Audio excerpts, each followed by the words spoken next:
it's StratiVentures, and Baggott Davis, you're joining us to talk a little bit this evening about the probate specialization and most of our real estate legal information that your company does.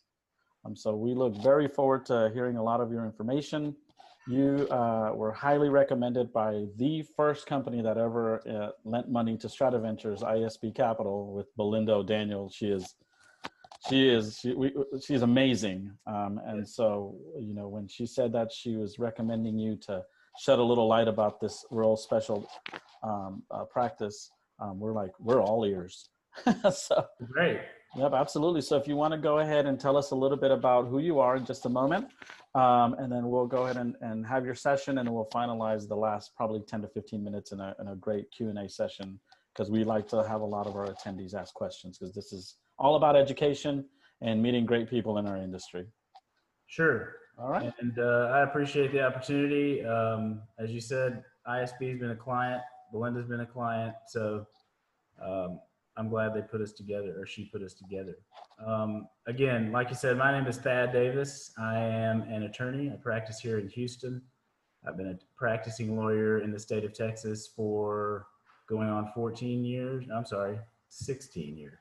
2004. The majority of my practice is probate, real estate, construction, and litigation in those areas. So when I was asked to speak about real estate investing, specifically kind of summarize the probate system here in Texas, it's kind of right in my wheelhouse. And my law firm's name is Baggott Davis. I'm a named partner. We practice, like I said, in Houston and all surrounding counties, but I'm happy to start at any time if you want. Excellent. We'll go ahead and get started. And I know there was some difficulty with the PowerPoint presentation that you had. That's right. Which definitely, for everybody that's watching us tonight, we want to thank you for your time, and feel free to subscribe to StratiVentures on our Facebook, Instagram, and our YouTube, because that presentation, we'll be happy to deliver that to you guys this evening. That's correct. And that's I apologize for the lack of, but I'm having some issues with the PowerPoint today. And so I'll make sure that hard copies and that stuff is uploaded and given over to StratiVentures so that you guys can distribute it. Sure, absolutely. So with that, take it away, sir. We're all ears. Okay. My general purpose this evening is to kind of summarize the probate system in general.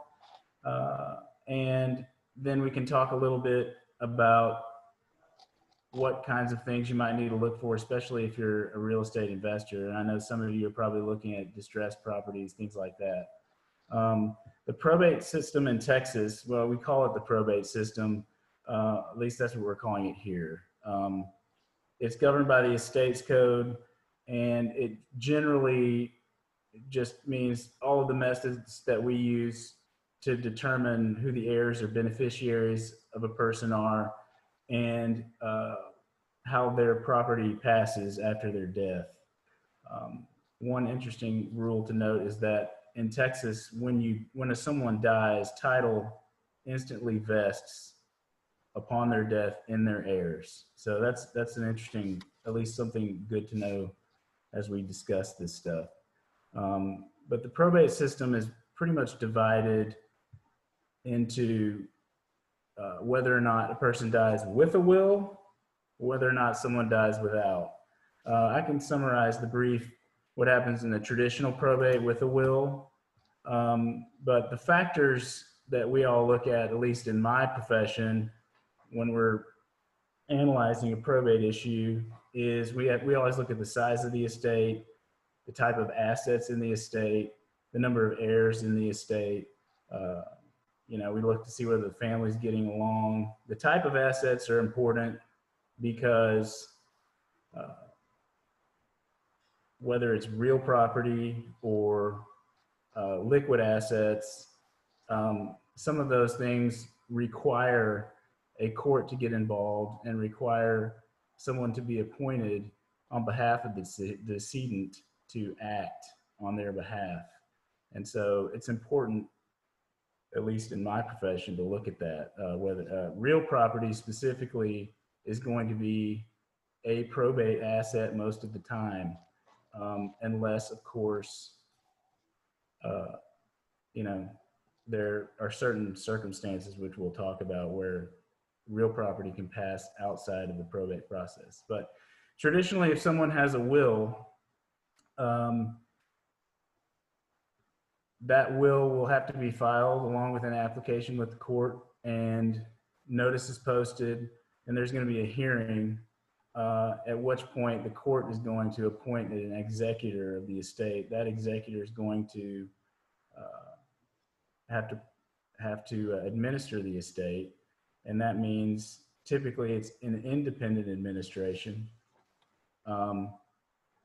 and that executor will have to gather all of the estate assets, at least the decedent's assets. They'll have to notify creditors, and they'll have to file an inventory with the court. An executor has a fiduciary duty to all of the beneficiaries of the will, and they are bound by law to execute the deceased person's wishes and make sure that they pay the debts and all of that.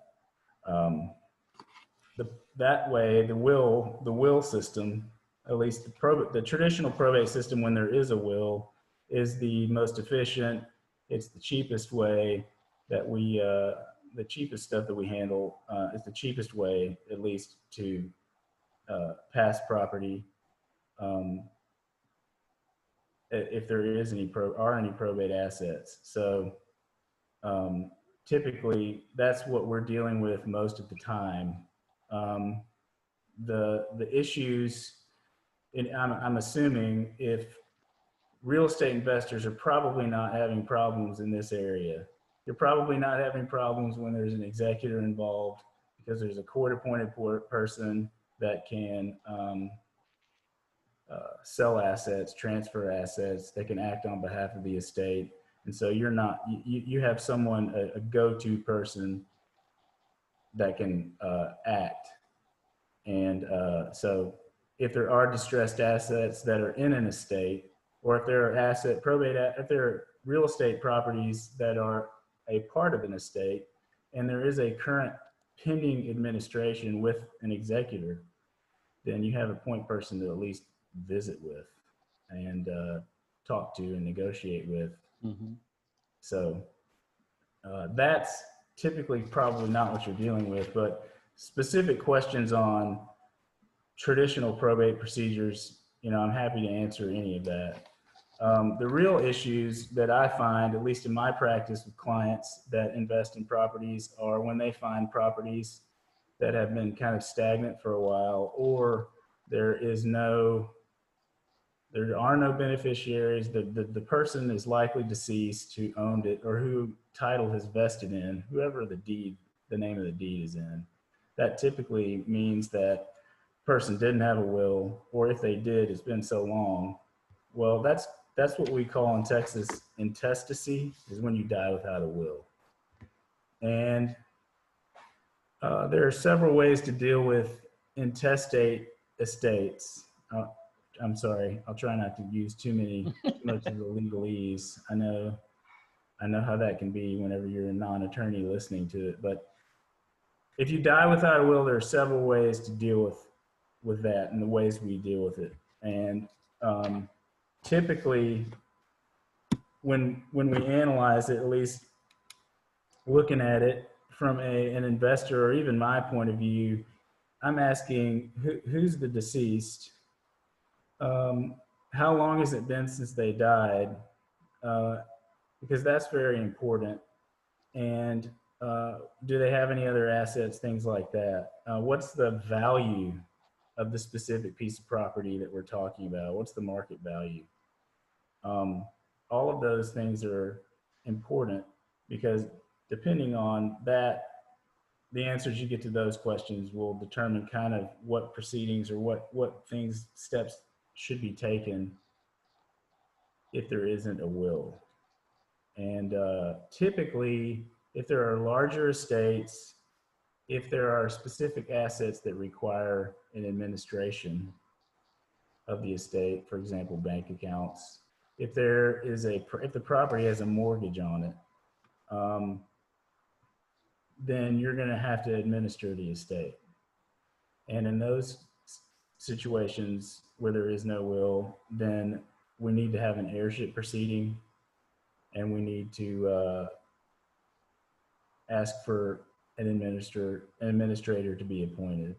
And heirship proceedings are typically the most costly probate proceedings because in addition to filing an application and notice, the whole point of an heirship proceeding is for a court to adjudicate or determine with a court order who the heirs of the deceased are, and that will be spelled out in a court order. So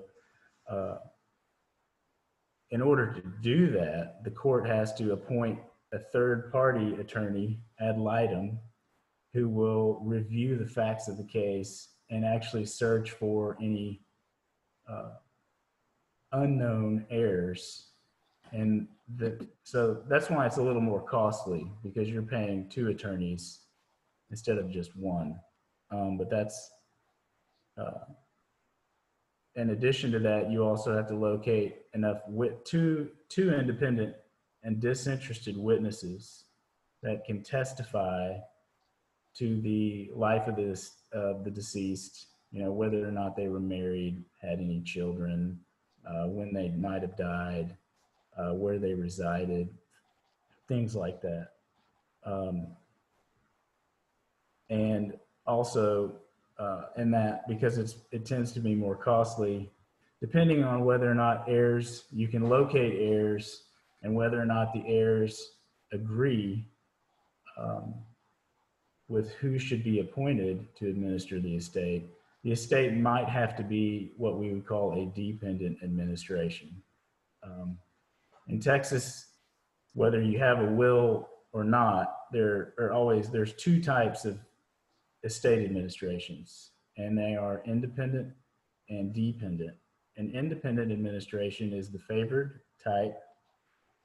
If you die with a will, most every will says that you are appointing your executor as an independent executor, because that means the court doesn't supervise.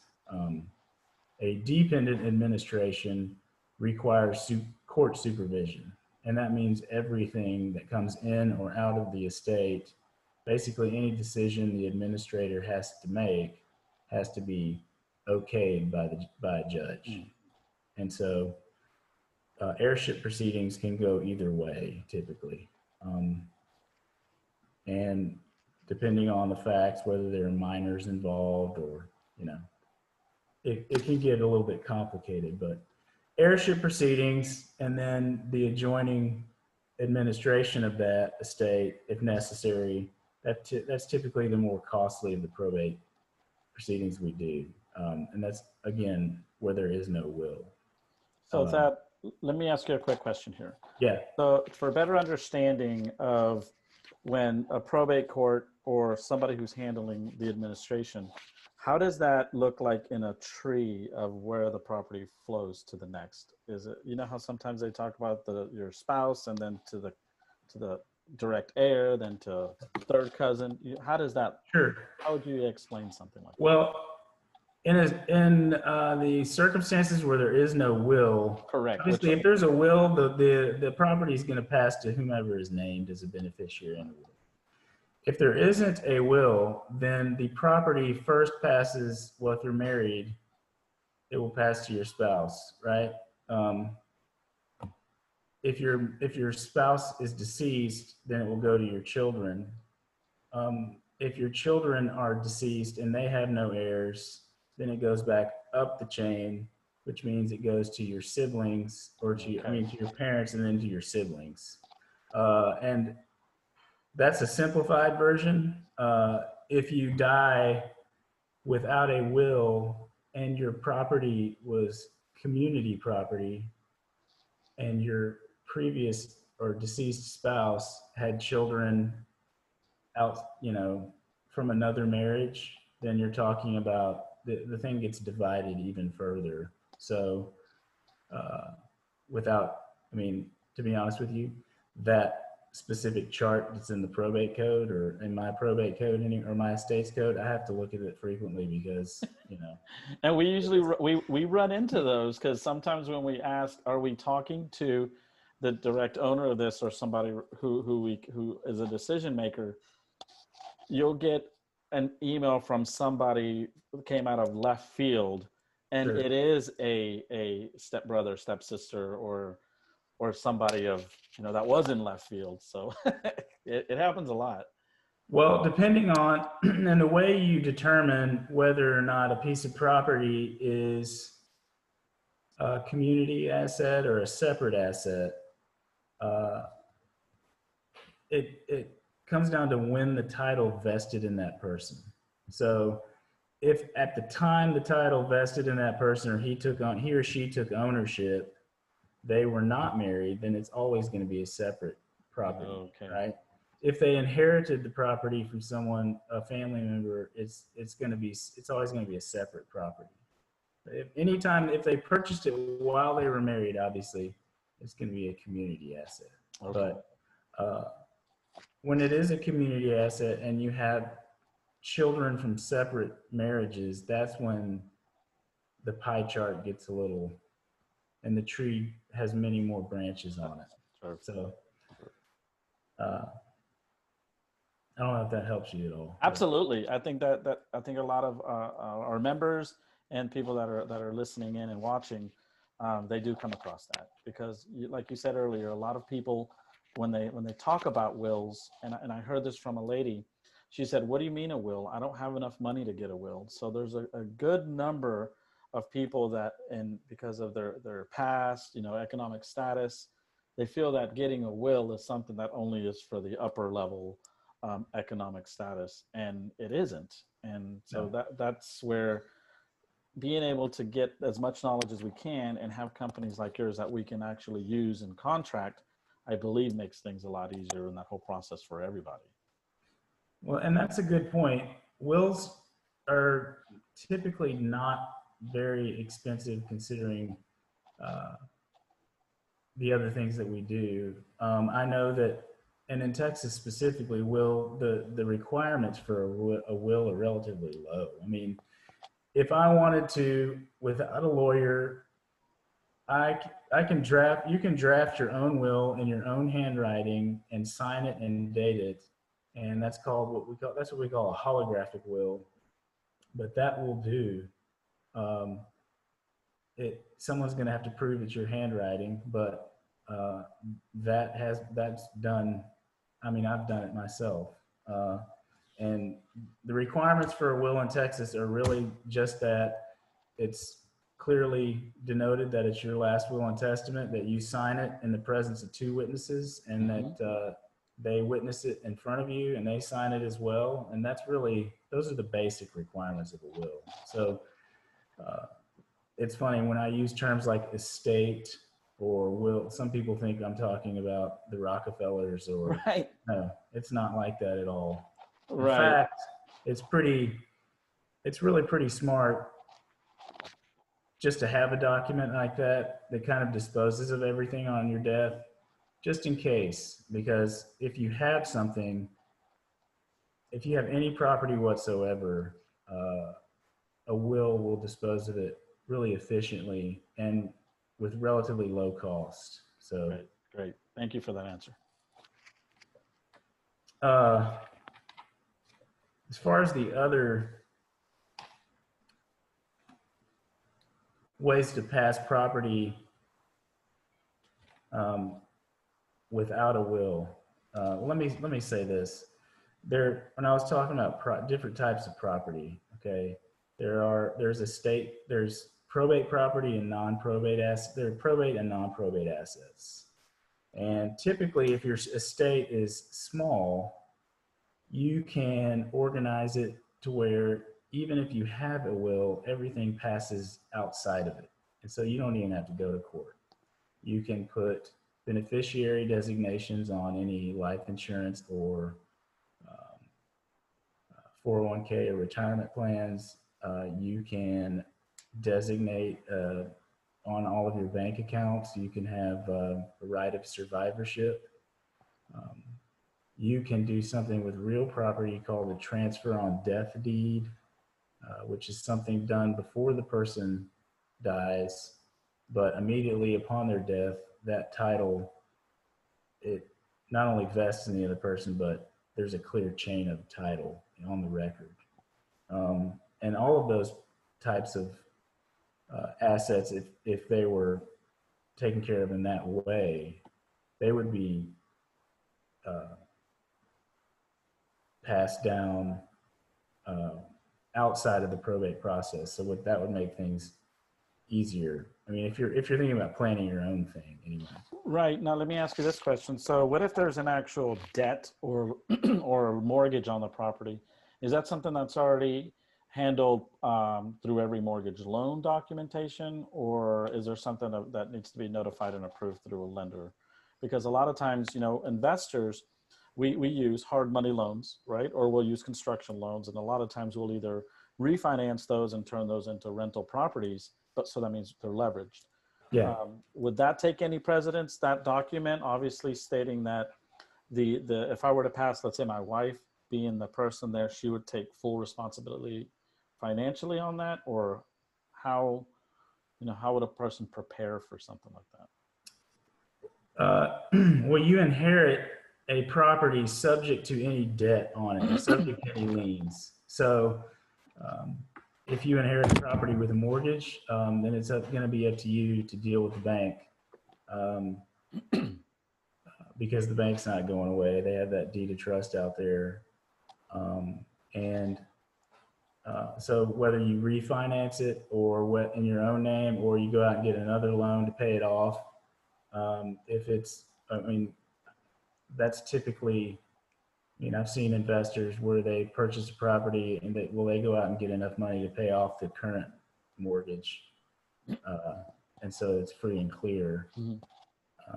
But that's typical. You can't, because of the lien on the property, you're not going to be able to do anything with it unless you pay that debt off. Okay, great. Excuse me, I'm losing my voice. Some of the other things to look at that are more probably the simpler ways to pass property, and we actually steer people this way a lot in our office because, when they're smaller estates, you can have either what's called a small estate affidavit. That's typically only for estates that are less than $75,000. So that may not be, if there's a piece of property, it may not qualify for that. That procedure is very simple because you only have to file an application in the court, and it names the assets and the heirs, and the judge usually takes a look at it and just signs an order that allows the heirs to go and do whatever they need to do with the property. Mm-hmm. Like I said, most people with real property assets are probably going to have estates in excess of 75,000. But the simplest way probably, here I'll go to the one way we also transfer property is called filing a will as a muniment of title. And that's when a will exists, but there is not a need to administer the estate because maybe there's only the real property asset, or it's been so long that we can no longer probate that will. And all that is filing an application with the court, and the court signs off that this is the actual will of the deceased. And so that order will be used as a title marker, in the chain of title. And there's no administration, no executor, but we do that a lot too, just to clear up the title chain. And that's an easy procedure if it needs to be done. But where there is no will, a lot of times the easiest thing are affidavits of airship. And I know a lot of investors use that when they find properties. because affidavits of airship only require that you can find an heir. Typically, they want two disinterested witnesses for it to be really effective, that can swear to the decedent's life. But those are filed in the real property records. And once they are on file for 2 years, then they can be used as prima facie evidence, which means that document supports the heirship contentions by itself. After 2 years, they really can't be argued against unless there was some kind of, but So Thad, we got a question that just popped in. If you want to, you open to answering some questions as we. Yeah. Let's do it. Excellent. We had Anthony White, and Anthony, welcome. Good to hear from you again, sir. What is the time limit for filing a will in probate? It's 4 years. 4 years. So you have 4 years from the date of death to probate a will. Okay, 4 years. And like I said, if you don't do it in that time, there are other methods, but that's the statutory limit. Okay, guys, feel free to enter your questions in the Q&A section of the Zoom page. We had a gentleman, Bliss Mitten. He's one of our members out of San Antonio. Transfer on death deed has what type of warranties? Good question. It passes with, well, you can typically, like any other kind of deed, I could make a transfer on death deed a general warranty. I could also make it a special warranty deed. We don't do quitclaim deeds because it's actually not a transfer document. I don't know if you guys are aware of that, but a quitclaim does not transfer anything. If you really want to do something, if you really want to transfer property, or if you see a quitclaim, that's where you kind of should maybe do some more digging, because the best thing to do if you ever want to transfer property but you're not sure if you can actually insure the title going backward, is to do something called a deed without warranty. And I know it's a little bit different than a quitclaim, because a quitclaim, like I said, doesn't actually confer or convey anything at all. But a transfer on death deed, like I said, I could draft it to have any of the warranties that I think would benefit the client. And if you guys want additional information, a transfer on death deed allows someone who is alive now to file a deed in the real property records that says, upon my death, my property will pass to this person. The good thing about it is that you can avoid probate if that's the only property, but you can, only negative thing, at least if you're the person who's receiving the property, is that the person who is alive can revoke that deed at any point before their death. So that's a or before getting the brake lines cut on your car. That's interesting. I see where you're going there. So we had another question here, is if there aren't any other heirs to sign any types of witnesses, is it okay if they're in prison?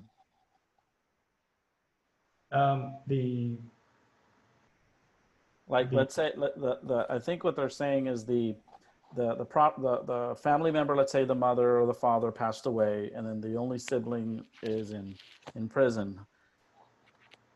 You know, what do they need to do at that point?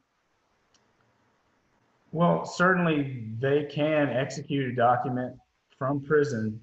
And I don't know if you're asking if it's, I mean, they can certainly do it. You can get their signature. Just because they're in prison doesn't mean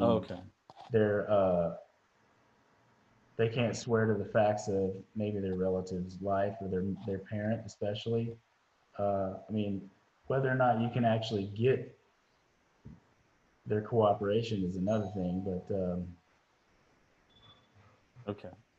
I hope that answers it. Yes, no, yes, that was one of the answers there. We got another question here. Thad, it says, what happens when the deceased has a will but property has a reverse mortgage? Interestingly enough, I'm dealing with a case like that right now. You're going to have to deal with the reverse mortgage. You're going to have to deal with the bank. And I'm sorry, was there or was there not a will? When was it that there was a will?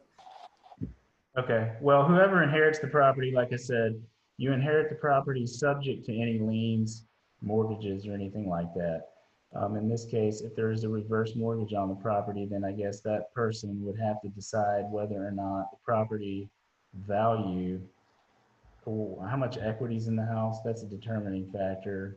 I mean, if the property, if the amount on the reverse mortgage is more than the property is actually worth, is it worth even trying to sell it? I mean, sometimes you may just let it go. Um, anyway, so you'll have to deal with the bank regardless. Okay. And I've got a question for you here.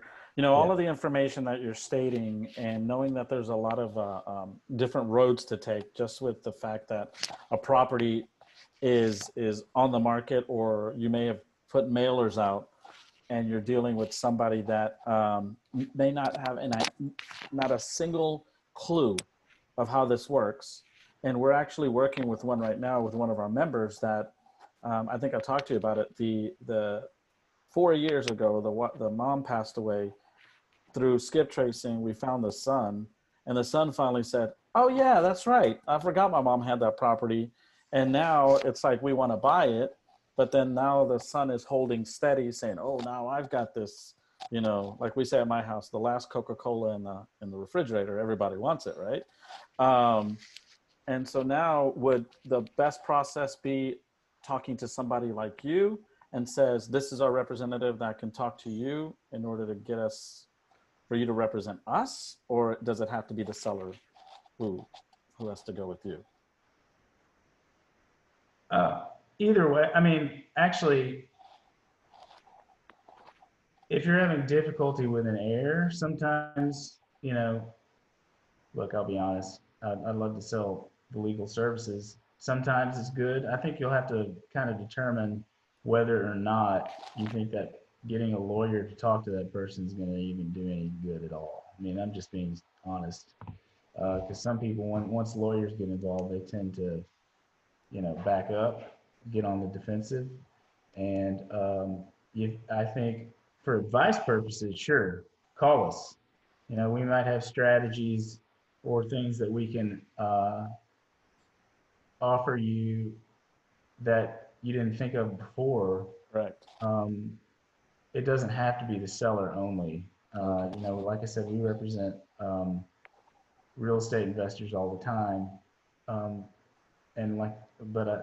It may be more beneficial just for us to game plan a situation for you so that you can have, some options instead of just dealing with this hard-headed, stubborn person. And some of these people, they have pie in the sky, wishes. They think their property is worth, all this amount of money. And the reality is that, they're never going to get what they think. So the problem with those situations is that if there is one heir out there, they do kind of tend to be a roadblock. Yes. So, yeah. And that's the part where we feel that if we were to bring somebody to say, we're not here to say we're strong arming you to go in and make a decision. It's more like to inform you that this might take a lot longer if we don't adjust to the way to get this thing off your hands. Sure. It could take longer. It could be more expensive. Yes. And the more expensive it is for a potential buyer, then the less money that seller is going to get. At least that's the way I've always worked it. And,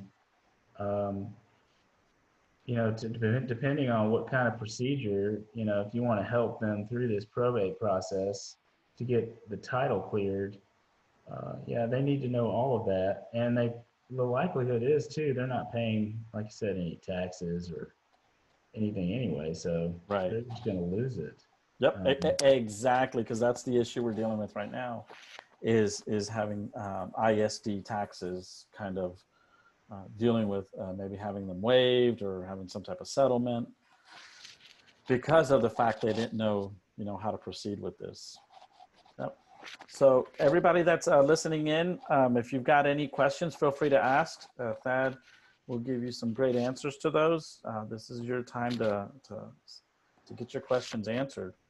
So Thad, if you can tell us here, what has been the strangest airship that you've seen? Because one of the things that we also come across that I think we wanted to talk about were the fraudulent deeds. The fact of that happens. Yeah. It'd be great for people to know. Well, I can address the strangest airship that I ever had to deal with was in Fort Bend County, and it was no, I don't think anyone had a will ever. Uh, it was just the family members just kind of moved into the house over the generations, and so what ended up happening, I think we had something like 26 different heirs, and they were spread out. I mean, we had some in Tennessee, some in Texas, and the whole purpose of this was our client came to us and said, um, my family has this piece of property. Uh, we've been getting hits, people asking us if they could buy it. Can we, can you help us clear the title so we can just sell this piece of property? And we had several heirs that were not cooperative.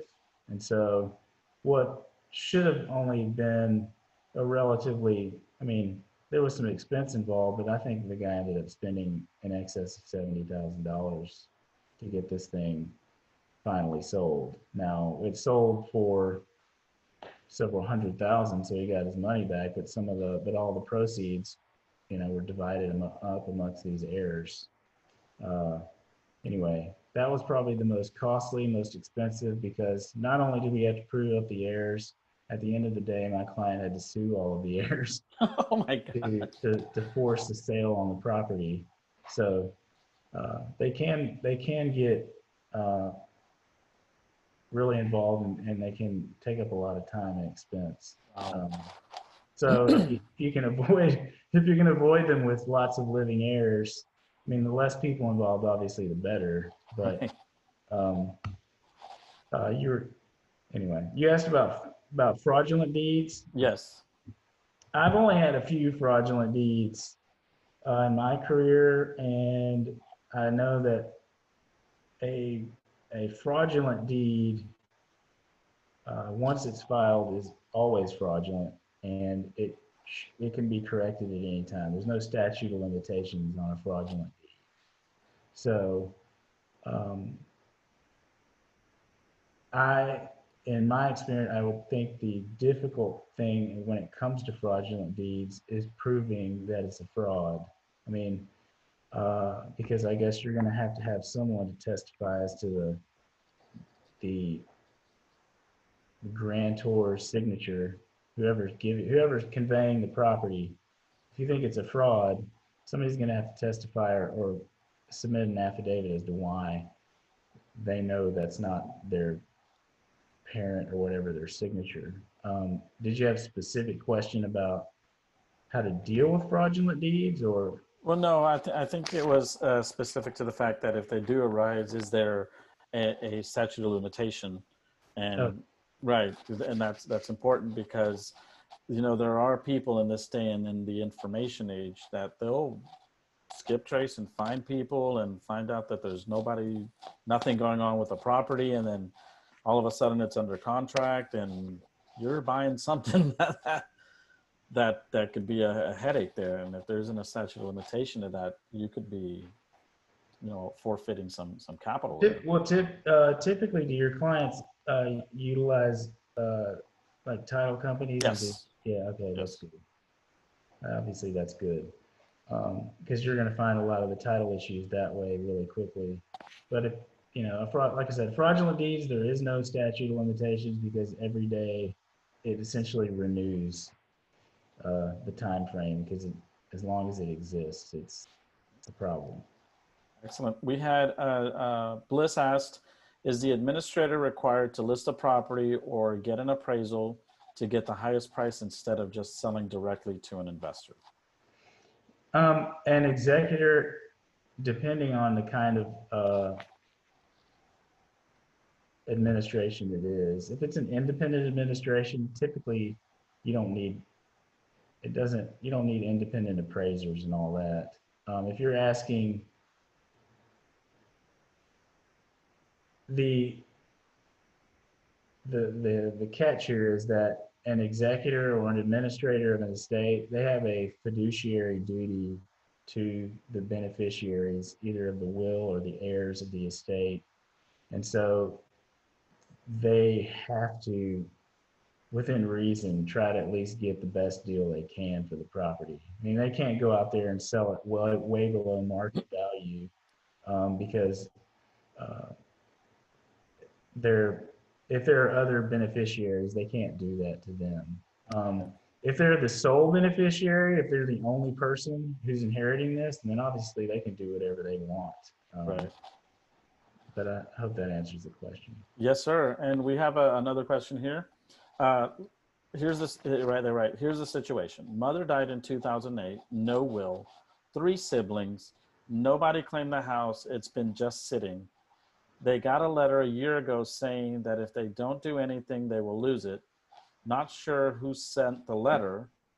Property has a mortgage and second liens. What is the best way to go? Get an affidavit of airship? Question mark. The bank won't tell the children about the debt and the children won't do anything to get the property. So I want to put it under contract and start a title search with one of the sons. The issue here, and this has been since 2008. Yep.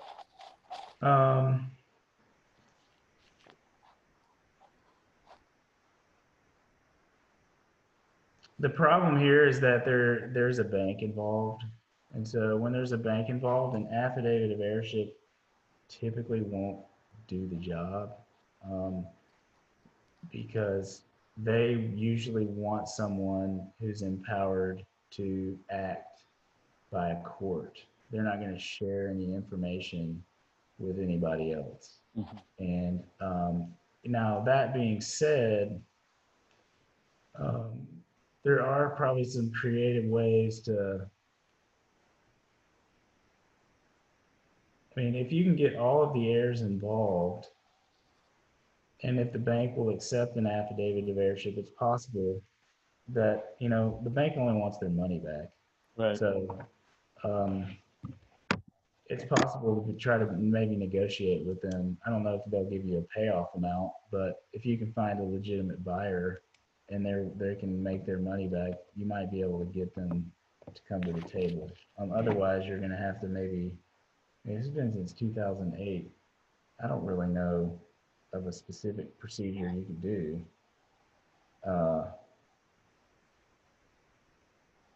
You might be able to try an airship proceeding or something like that.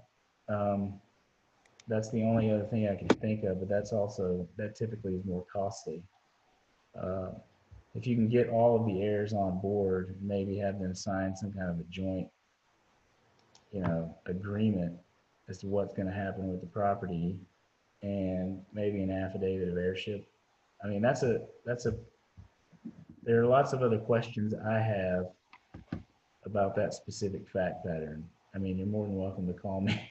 Yeah, he might be calling you. His name is Felipe Padilla. Okay. He's one of our members, and absolutely, he's been working on this one for a while. And he's a really good guy. We have another question here. This is from an anonymous attendee. It says, what happens if siblings haven't transferred property into their name after the parents' passing? The parents have been gone 20 years. one of the siblings currently lives in the property and there is a will.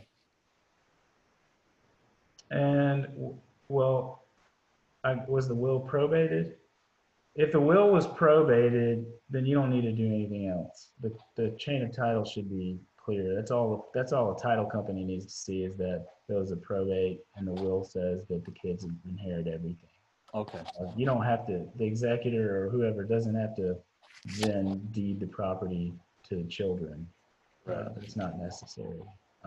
If there wasn't any kind of a probate, then you're looking at either filing the will as a muniment of title, like I was talking about. That's a way to make sure the title record is clear, and that basically files the will in the real property records as a marker, and that's a way to make sure the title is clean. And just those kind of questions, you know, as investors, we're there to look at the risk level of our investments, and not the back end, what we would call possible obstacles. That's where your services and your company come in, because I think that peace of mind of knowing, you know, should this be something we should even embark in, and, you know, make the offer, see if it's doable or not, and move on, or continue to dive deep into it.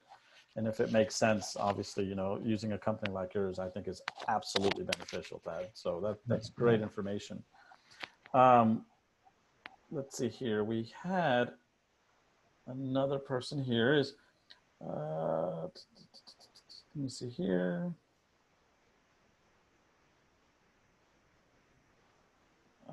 Nope, that was it. That was the last question there. If you guys have any questions, feel free. Oh, here we go. Sorry about that. In what ways can investor lose money in probate cases? Well, you can lose money by getting involved in a piece of property and not really seeing the amount of expenses that are coming down the pipe. I mean, if you get seriously involved with a piece of property, I mean, you're going to have to evaluate whether or not talking to someone, maybe like me, whether it's me or not, but someone in my position, it's at least on some properties where you have lots of questions, it's kind of good to go to a lawyer or someone who's experienced and get an idea as to what avenues you might have to take to clear the chain of title, to locate people, because that to me is where the biggest potential for risk is, because you're you know, pouring money into trying to clear the chain of title when right. And that can be expensive. The only other ways you might be able to lose it is if for some reason after you purchase the property some other heir or something comes out of the woodwork and decides to, you know, file a lawsuit or something. But typically, if the property's been sitting there for a while, the heirs aren't really that sophisticated anyway, and they don't want to spend the money, obviously. Right. So with that said, that your information has been amazing. We've posted all your information on the chat box. Is there any special message that you want to give us in regards to how to contact you, best way to contact you, Facebook, Instagram, anything like that? Because I'm sure the type of investors that we have, and especially if they're StratiVentures members, they're going to ask you questions because they're getting in there. So they want to work with the right people in order to accomplish their transactions. Well, I don't know what information you have, but my office phone number, you can contact me there. You can email me. That's a really easy way. If that's posted, those are the best ways to get a hold of me. And I'm the kind of lawyer that if you call me, I try to get back to you the same day. So, I mean, that's really it. That's the best thing. Yeah. Excellent. So, wait, I think we got one last question here, if you don't mind. As to 3 people who did not want to get a house, buy note from bank and foreclose, or lend money on house, tell them not to pay, then foreclose, equal clear title. I'm trying to figure out, I'm not sure. I'm looking at the question now. See, as Yeah. to 3 people who did not want to get house, buy note from bank and foreclose, or lend money on house, tell them not to pay them. Sorry, I think I mean, I'm with you. I don't want to make an assumption. Yeah, maybe if you call me up and don't worry about it. I'll talk to you free of charge. You can call me up, and as long as it's Excellent. only a 15 or 20-minute call. Right, right. I fully understand that. So, guys, thank you everybody for joining us this evening. Thad, your information was great. For those of you that want to know more about StratiVentures, Enid has been posting our contact information. Remember, every Monday from 6:30 to 7:30, we have special guests to come on and share their business, educate us, and most of all, they want to earn your business, guys. So real estate investing is something you shouldn't take on your own. So that's why StratiVentures, its team, and a lot of its quality vendors and relationships are out there to help everybody. So Thad, you've been great, and Enid's going to send you our network vendor request. All of our members will now have all your full scale information. You're more than welcome to have like in our Podio members activity center, the Thad Monday note, remember to get a lawyer, whatever you want to post, because our members rely on great vendors to help fuel their success. And I think, sir, you've been amazing, and we really appreciate it. Well, thanks. I'm glad I could help. And real estate investing can be a minefield, but it doesn't have to be. And you can do very well if you just take some precautions or talk to the right people, if you have questions. So feel free to call me. I've enjoyed being able to, share a little bit of wisdom. Yep, you've been great, sir. Everybody, don't forget, feel free to scan the QR code that we've got, subscribe to us, and we'll see you guys next Monday at 6:30. Thad, you've been awesome. Thank you, sir. Thank you. Take care. Yes, sir. Bye.